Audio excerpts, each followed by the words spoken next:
The Incomplete with Glenn Benton, that was killer. That guy he's a trip. It's Glenn Benton, you know? You can't help but see it. And yet he's just really cool, man.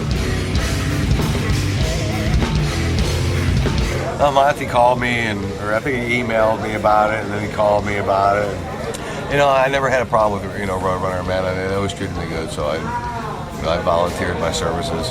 Glenn Benton from Deicide, one of the funniest guys ever. Who knew that guy was a comedian?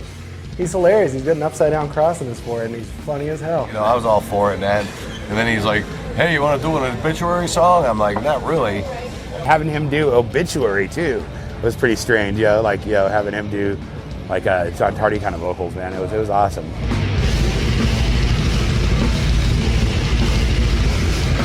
Yeah, I don't really know if I felt really comfortable doing it. I did it just, crowd pleaser I am, I did it.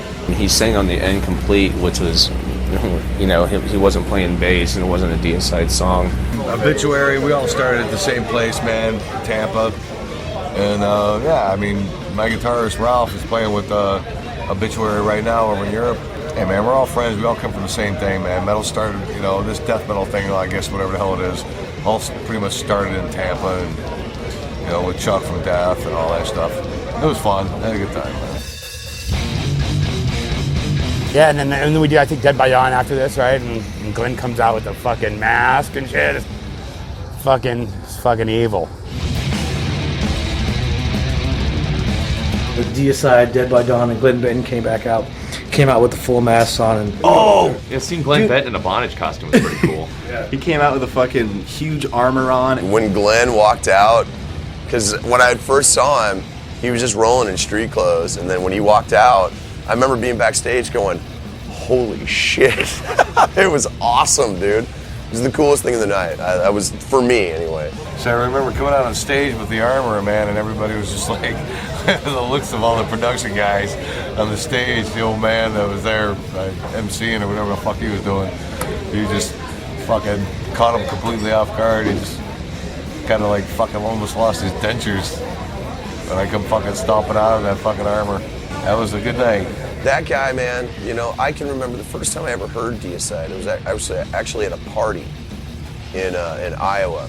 My buddy put it on, not realizing that not everybody was going to be into Deicide. And so literally, dude, there was a hush.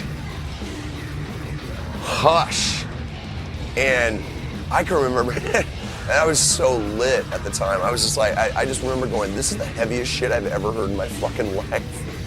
And I just went, yeah! I was the only dude, like, It was literally shut off within like 15 seconds. I was so mad I left. I was like, man, fuck you guys. I went out the next day and I bought the album.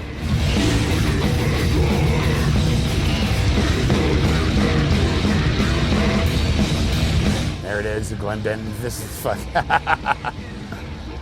fucking crazy.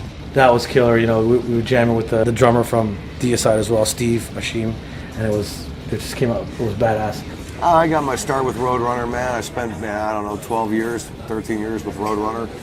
Yeah, it was important, man. I mean, I thought it was, for the history of the band, it needed to be, me and Steve needed to attend that. I enjoy doing what I do. I enjoy making metal. I enjoy being sick. I enjoy expressing my twisted personality on the world, man. When I see people like that who've been around, a fucking icon, and do their thing, and they're still very, very grounded, man, that makes me feel very good. Because I meet a lot of douchebags in this fucking business. And luckily, the people that I keep close are the ones who, this is their life.